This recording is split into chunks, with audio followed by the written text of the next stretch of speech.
Bienvenue à vous tous qui nous rejoignez pour cette page spéciale consacrée ce soir à la situation en Guyane. Des milliers de Guyanais ont donc été rassemblés toute l'après-midi à Kourou. On manifeste au cri de pas d'école, pas de décollage, pas de santé, pas de fusée. Bref, Kourou est prise en otage. Le Premier ministre ayant refusé par ailleurs de reculer hier après les nouvelles demandes du collectif qui réclame désormais 2,5 milliards, je vous le rappelle. Et puis on vient d'apprendre il y a quelques instants que les délégués des manifestants avaient décidé d'occuper le centre spatial à Kourou et étaient pénétrer sur une partie du site.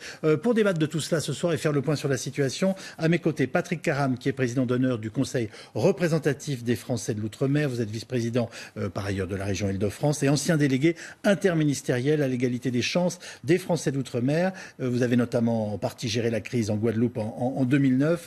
C'était à l'époque sous la présidence de Nicolas Sarkozy. Et puis Alain Sirou, qui est journaliste, directeur de la rédaction du magazine Ciel et Espace. En une de votre dernier numéro, l'univers est-il plein de vie? Rappelons que vous êtes directeur général de l'Association française d'astronomie et que vous connaissez très bien Kourou, puisqu'il va falloir qu'on débatte aussi de la situation du centre spatial qui est le poumon économique de cette région. C'est pourquoi nous avons intitulé cette page spéciale « Ariane et Hollande, otages de la Guyane ». C'est le cas ce soir, Patrick Caram? Disons que c'est la Guyane qui est otage du gouvernement actuel, parce que il faut quand même remettre les choses en perspective. 70 ans après la départementalisation, la majorité des territoires d'outre-mer vivent un plafond de verre. Ils ont un revenu par habitant inférieur d'un tiers à la moyenne nationale. Pour la Guyane, c'est moitié moindre que la moyenne nationale. C'est avec un retard en santé publique entre 23 et 43 ans, avec un retard en termes de taux d'équipement qui est considérable, avec aussi de vrais sujets liés... Je vous arrête. Vous voulez leur donner les 2,5 milliards? Non, la question n'est pas là. D'ailleurs, le gouvernement aujourd'hui peut prendre des promesses. Ces promesses n'engageront que ce gouvernement, parce que le sujet... C'est exactement, excusez-moi, ce qu'a dit Julien Drey à votre place. Non, mais le sujet, et c'est finalement ce que dit Bernard Cazeneuve. Non, mais le sujet, c'est sur le milliard. Est-ce qu'ils sont en capacité de tenir? On parle d'aide d'urgence. En quoi il s'agit d'aide d'urgence? Quand on parle de construction d'une palais de justice, quand on parle de construction d'écoles, quand on parle de construction d'infrastructures lourdes, c'est des plans sur 5-10 ans dont on parle aujourd'hui. Le vrai sujet, si vous voulez, c'est que des élus ont été évincés. Pourquoi? Nous avons à l'époque une revendication en Guyane sur l'octroi de mer, au moment où la collectivité territoriale... J'interromps parce que nos téléspectateurs ne peuvent pas comprendre. Prenons un tout petit peu de temps. Oui. Quand vous me dites que les élus ont été invincés, vous voulez dire qu'il n'y a personne, il n'y a pas de strate intermédiaire en ce moment entre guillemets, pardonnez-moi, l'État français et les manifestants et les collectifs de manifestants guyanais? D'abord, il n'y a pas de leader. Il faut le savoir, il n'y a pas de leader dans cette manifestation. Ces manifestants viennent aujourd'hui de la société civile. Il n'y a pas de syndicat, contrairement à ce qui s'était passé en Guadeloupe, où c'était le LKP qui avait structuré les manifestations et donné le mot d'ordre, et on savait avec qui négocier. Et les élus, quant à eux, qui sont socialistes, ont aussi été décrédibilisés par le pouvoir central. Les propres élus socialistes, et aujourd'hui, sont hors course. Comment on est arrivé là? Il faut dire quand même les choses. En quelques mots, s'il vous plaît. C'est les mêmes phénomènes qu'on rencontre dans toutes les crises. Les élus, depuis plusieurs mois, tiraient la sonnette d'alarme en disant « ça va péter, on doit faire un certain nombre de gestes qui auraient coûté quasiment rien à l'État ». L'État ne les a pas entendus. Résultat, le pouvoir civil...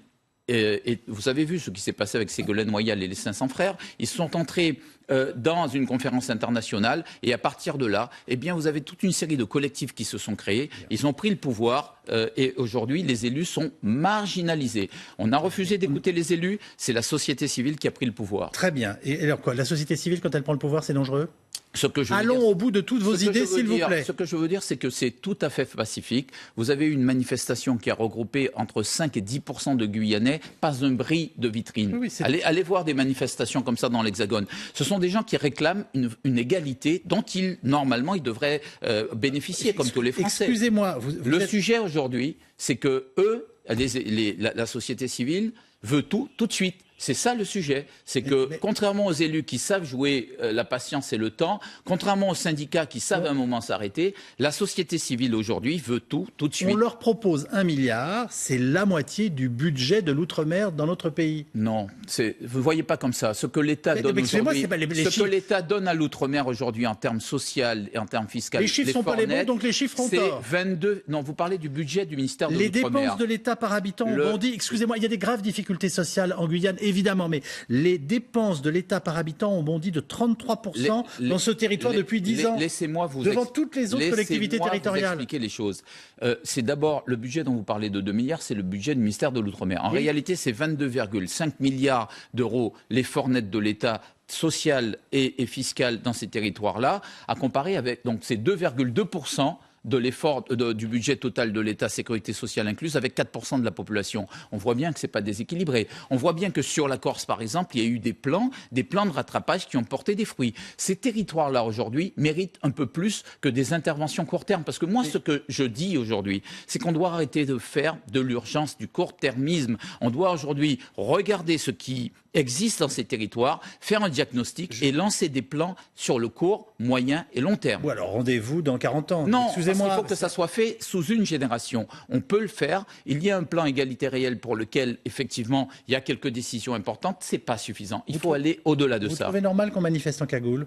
Vous savez, cette manifestation était destinée à choquer et surtout à alerter l'opinion publique devant la détresse de gens dont les parents sont assassinés tous les jours. Le taux de criminalité en Guyane est le même que celui, vous vous rendez compte, des pays voisins, du Brésil, du Guyana, plus élevé que le Suriname. La Guyane aujourd'hui est un territoire du tiers-monde. Est-ce que la France... Est-ce que ça honore la République de laisser la Guyane dans une situation de tiers-mondisation ? C'est la question qu'il faut poser à nos responsables politiques. Et tout parti politique confondu. Là-dessus, ce n'est pas une situation qui date d'hier. La Guyane, c'est entre autres Kourou qui ce soir est bloqué. La Guyane est donc demain au menu, je vous le rappelle, du Conseil des ministres. Ariane est de fait prise en otage. Une fusée est d'ailleurs clouée au sol. Et le rapport de force continue de se durcir, en tout cas, entre le collectif des manifestants et un pouvoir évidemment en fin de règne. On suit tout de suite le reportage de Marie Belot.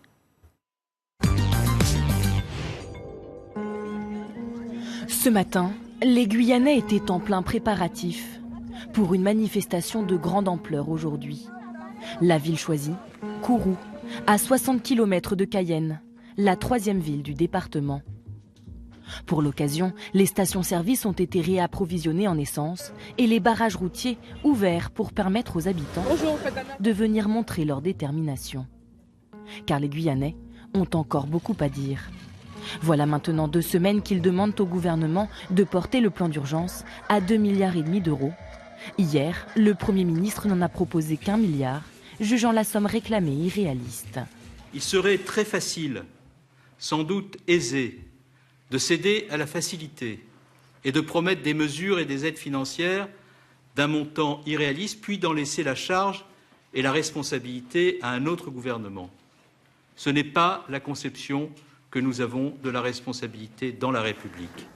La réponse du ministre déçoit les habitants, qui comptent bien continuer leur bras de fer avec l'État. Beaucoup ont donc décidé de rejoindre le barrage de Kourou aujourd'hui. Et pour cette manifestation, le choix du lieu n'est pas anodin. Au bout de cette route, bloquée par des pneus, le centre spatial guyanais, le poumon économique du département qui cristallise aujourd'hui la colère de ses habitants. C'est où ils gagnent des millions là, derrière nous. Et nous, qu'est-ce qu'on voit? Chômage, délinquance, qu'est-ce que nous, Guyanais, nous avons ici? Aujourd'hui, en raison du blocage, cela fait 17 jours que le centre tourne au ralenti. Plus aucune fusée ne décolle, plus aucun satellite n'est livré. Un tir a déjà été reporté et plusieurs missions sont compromises. Les pertes s'élèveraient à près d'1 million d'euros chaque jour depuis la grève. Et pourtant, ce site fait partie intégrante de la vie des Guyanais. Ils s'y réunissent nombreux pour admirer le spectacle des décollages. Installé dans ce département français depuis 1968, le centre spatial guyanais a vu décoller les plus grandes fusées européennes grâce à la gamme complète de lanceurs.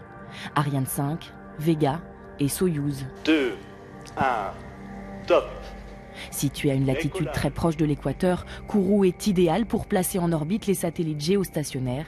Et sa proximité avec l'Atlantique en fait un secteur de lancement très ouvert, sans risque pour la population. Une population que ce port spatial européen fait aussi travailler. 1700 personnes y sont employées et plus de 7500 le sont indirectement. Cela représente 16% de la population active. Mais aujourd'hui, au cœur du mouvement social, Kourou incarne la fracture guyanaise. Les habitants dénoncent les gros investissements versés pour la structure spatiale, au détriment du reste du pays et des infrastructures pour la population. Françoise a grandi ici, dans cette ville divisée entre d'un côté des résidences privées, financées par les compagnies qui travaillent dans le spatial, et de l'autre, des toits de tôle et des Kouroussiens qui ne parviennent pas à quitter l'insalubrité. L'image de la cité dynamique tournée vers le futur est écorchée. Sincèrement, je suis un petit peu triste parce que pour une ville qui mérite d'être en lumière, due à la fusée spatiale, au contraire, les jeunes souffrent. Alors pour que cela cesse, les Guyanais comptent bien faire pression, aussi longtemps qu'il le faudra. Après avoir été reçus à l'intérieur du centre spatial, les délégués des manifestants viennent d'annoncer qu'ils allaient occuper le site et qu'ils ne bougeraient pas sans avoir obtenu les milliards demandés. Le peuple continue alors de crier sa colère pour se faire entendre 7000 km plus loin, à Paris, où de nouvelles mesures doivent être actées demain au Conseil des ministres. On est donc ce soir, vous l'avez compris, dans une situation d'impasse absolue. Les responsables syndicaux qui sont entrés sur le site ont affirmé « Nous ne bougerons pas d'ici, la situation est figée, la Guyane est bloquée, vous êtes bloqués, nous voulons les milliards que nous avons demandés ».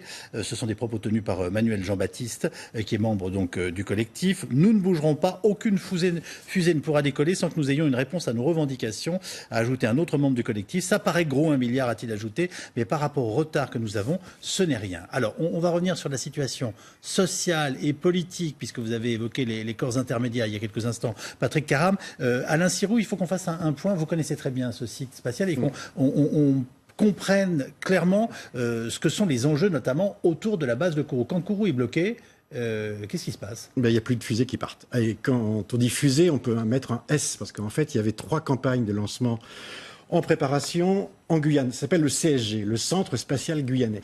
Et donc, c'est une infrastructure européenne qui est, je dirais, opérée par le Centre National d'Études Spatiales, mais il y a 3 lanceurs sur cette base.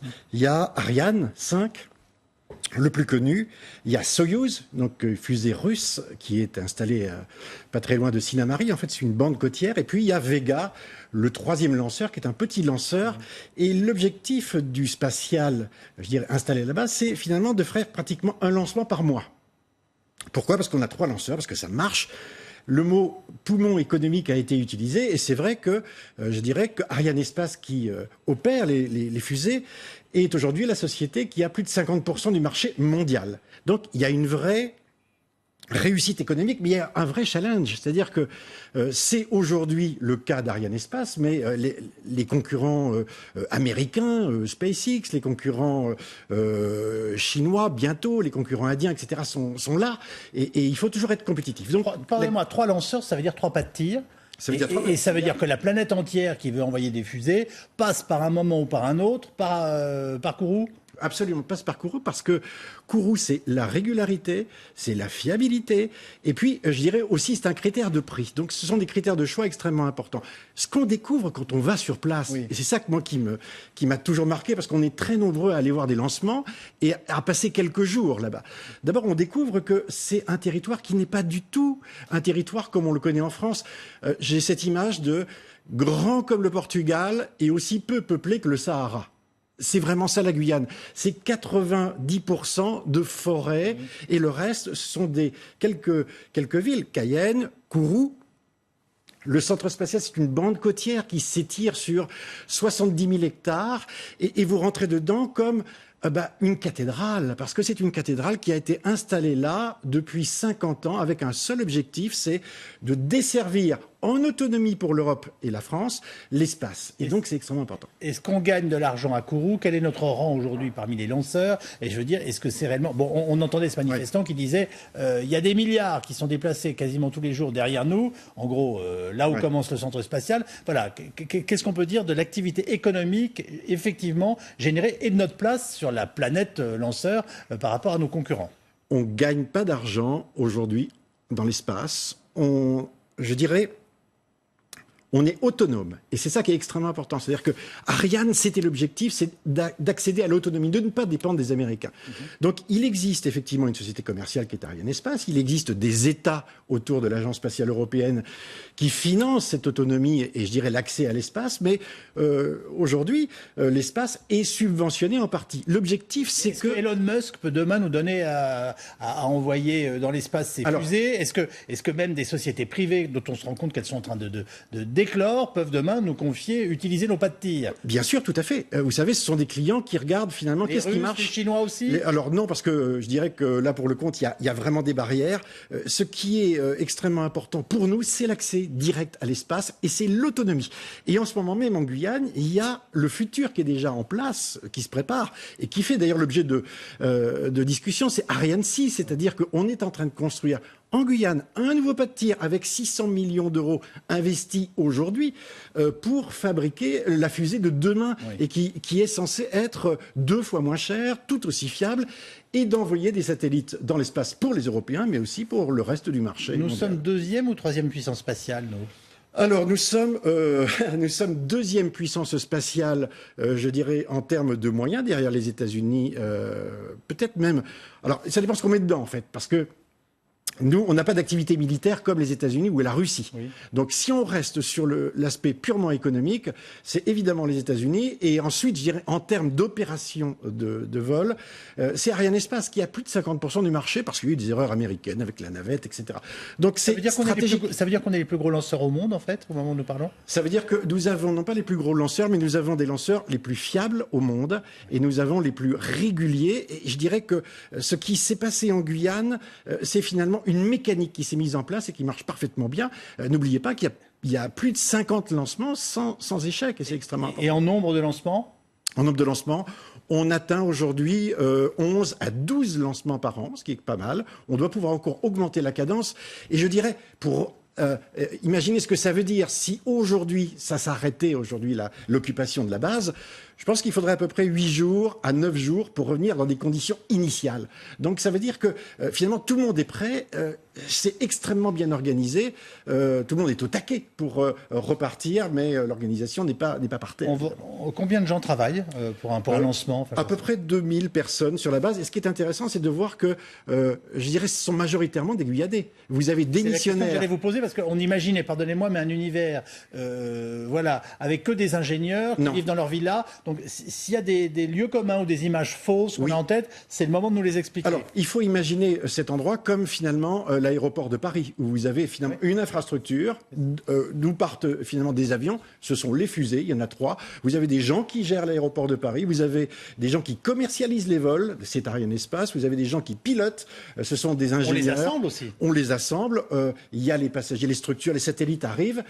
On voit régulièrement maintenant des hommes et des femmes qui commandent les lancements. Vous avez des directeurs d'opérations de vol qui sont guyanais, guyanaises, toute l'infrastructure, je dirais. La première directrice, je crois, a été nommée il n'y a pas très longtemps, et c'est une Guyanaise. C'est une Guyanaise, absolument.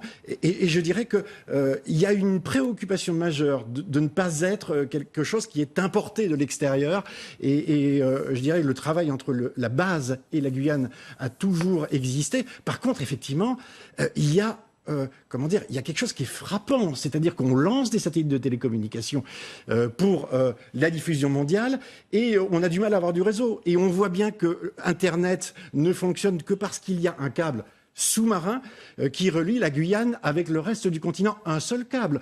Orange vient d'annoncer l'existence et la pose d'un nouveau câble dans les semaines qui viennent jusqu'à les îles proches, 1600 km, mais on voit bien que quand on envoie un mail d'un bureau à un autre, il peut passer par Paris. Et donc, on voit bien qu'il y a effectivement un problème d'infrastructure extrêmement important en communication, en énergie, parce que la base doit être desservie aussi par de l'énergie, et quand la base a de l'énergie, c'est pas évident que le reste en ait. Vous venez de nous faire une photo très complète de ce qui se passe là-bas, c'est passionnant. Alors, ce soir, c'est Ariane ou François Hollande qui sont otages de la situation? Non, écoutez, disons plutôt que aujourd'hui, le président Hollande a hérité d'une situation et pendant son quinquennat, il n'a pas su prendre les bonnes mesures pour redresser le cap. 2009 aurait dû résonner comme un avertissement. Et si le futur président qui sortira de ces élections ne prend pas en compte ce qui s'est passé en Guyane, il le paiera cher. Vous avez rappelé que la Guyane était un point géostratégique important pour la France. Oui. Mais la France est la deuxième puissance maritime mondiale, avec des richesses énorme dans le sous-sol marin qu'on n'exploite pas. Pas assez de recherche et développement sur notre sous-sol. Ça pourrait rendre la France pays extrêmement puissante, extrêmement riche et développé. Donc, vous nous dites, nous, quand on pense à la Guyane, on ne voit que la forêt, mais il y a évidemment la mer. Je dis qu'aujourd'hui, on a construit Ariane et on a laissé une population se paupériser. La moitié du revenu national, c'est 12 000 euros au lieu de 24 000 euros en moyenne nationale par habitant, avec des retards, des disparités en matière de santé publique. 5 000 gamins ne sont pas scolarisés en primaire. La moitié des jeunes aujourd'hui, moins de 25 ans, c'est la moitié de la population, ils sont pour moitié au chômage. Vous imaginez qu'avec cette équation, la situation est pénible en Guyane, mais elle est aussi pénible pour un certain nombre d'autres territoires ultramarins qui pourraient à leur tour suivre cet exemple guyanais. Il faut être très attentif à ce qui est en train de se passer, parce que je crois que ce que le gouvernement veut éviter... Vous attendez d'autres mouvements dans les jours, dans les semaines à venir? Je ne le souhaite pas. On est en période électorale. Je vous dis, je ne le souhaite pas. Je ne le souhaite pas, sauf que lorsqu'on pousse à bout des gens, on finit... Le problème, c'est qu'il y a eu un détonateur, et lorsqu'on pousse à bout des gens, on finit par récolter les fruits d'une situation mal gérée. Non mais, excusez-moi, ils auraient pu dire aussi, le milliard, on le prend. Et après, on peut se dire les choses, Monsieur Calvi. On parle de plan d'urgence. Comment on peut parler de plan d'urgence quand c'est sur 5 ou 10 ans? Il n'y a pas de plan d'urgence sur le milliard. Et puis vous parlez du milliard. Est-ce que vous savez que 300 millions au moins étaient déjà prévus dans le pacte d'avenir qu'il devait signer avec le comité départemental, le comité territorial? Parce que là, il faut qu'il réclame 1,5 milliard. Alors. Ce que je veux dire, c'est qu'aujourd'hui, le gouvernement prend des engagements, mais laissera à d'autres le soin de payer l'addition. Ce sont malheureusement des potentiels chèques en bois que le gouvernement fait. Alors effectivement, là on entend des milliards valser. Ce que demande cette population, juste un mot, par exemple, sur le reste des sommes. On va parler par exemple de santé publique. Est-ce que vous êtes allé visiter l'hôpital de Cayenne? Allez voir dans quel état cet hôpital est aujourd'hui. C'est un état délabré qui ressemble à des hôpitaux du tiers-monde. Même Cuba a des installations, des infrastructures de santé plus performantes que les infrastructures de Cayenne. Ce que je veux dire, c'est qu'aujourd'hui, effectivement, les manifestants peuvent trouver que le compte n'y est pas. Je veux dire simplement... Pardonnez-moi, pour que la photo soit complète, je vous interromps un instant. Il y a ces questions d'insécurité qui ont été mises en avant. Comment expliquez-vous la violence et l'insécurité que connaît la Guyane? Bon, on pourrait l'expliquer par différentes causes. C'est vrai aussi que... Bon, d'abord, tout le monde arrive par la forêt. Mais vous avez un problème d'orpaillage clandestin qui prive la Guyane de... Immigration clandestine, notamment en provenance du Brésil. Bien sûr, d'immigration clandestine, du Guyana et d'autres, Suriname, d'autres pays voisins. Vous savez que aujourd'hui, 60% de la population de Guyane, 60% n'est pas natif de Guyane. Retenez ce chiffre. La moitié des prisonniers dans les prisons de Guyane viennent d'ailleurs. Ce que je veux dire, c'est qu'aujourd'hui, il y a cette question d'immigration. Les fleuves qui ne sont pas, aujourd'hui, sécurisés 24 heures sur 24. On entre et on sort de la Guyane comme dans une passoire. Et lorsqu'on reconduit à la frontière, on n'a pas fini de raccompagner que celui qu'on a reconduit est déjà revenu à son point de départ. L'État doit aujourd'hui faire un effort, parce que ce que demandent ces gens, c'est d'abord la sécurité. De quel type on arrive à la fin de l'émission? De quel type? Eh bien, l'effort. Soyons très concrets. Très clairement, il faut dire les choses. Ce qui a été obtenu sur la sécurité me semble bien aujourd'hui. C'est pas moi qui le dis. Simplement, il y a la question de la surveillance des fleuves, 24 heures sur 24. Oui. Il faut pouvoir surveiller les fleuves pour la sécurité. Il faut pouvoir renforcer. Ils vont mettre un certain nombre de gendarmes qui nous prouvent que ces gendarmes ne vont pas partir. Et est-ce qu'ils sont en nombre suffisant? Troisième élément, sur l'économie. Aujourd'hui, nous devons faire en sorte, sur les infrastructures, de remettre à niveau toute une série d'infrastructures. Ce que je demande, c'est qu'aujourd'hui, le gouvernement doit négocier... En une phrase, s'il vous plaît. J'allais le gouvernement négocie en se disant qu'est-ce qui va se passer dans les autres territoires ultramarins. Oui. Il prend le prétexte aujourd'hui que c'est un chèque en blanc, mais le chèque en blanc, il l'a déjà fait avec le milliard d'euros. Parce qu'aujourd'hui, c'est pas ce gouvernement finissant dans quelques semaines qui va pouvoir mettre en œuvre les décisions qui sont prises. Donc aujourd'hui, et vous avez raison, nous sommes dans une impasse en Guyane, et une impasse qui peut entraîner les autres territoires d'outre-mer dans le même cycle de revendications. Un tout dernier mot d'Alain Sirou avant de nous séparer. Il n'y a pas un seul scientifique qui va en Guyane sans remarquer l'extraordinaire environnement guyanais avec cette forêt, de la biodiversité et ce qui est au carrefour aujourd'hui des enjeux mondiaux avec le climat et l'exploitation des ressources phylogénétiques d'ensemble, je dirais. Et ça, c'est un projet qui est absolument extraordinaire de se dire que ce territoire-là reste encore sur des grandes aventures et des grandes structures industrielles sans doute à inventer dans le respect de l'environnement. Et là, l'enjeu, il est majeur. Merci l'un et l'autre d'être venus nous voir pour commenter cette actualité qui est brûlante. Je vous rappelle que donc les délégués des manifestants ont décidé d'occuper le centre spatial de Kourou. L'émission est ce soir rediffusée à 22h15 et dans quelques instants, l'information bien entendu continue sur LCI. À demain.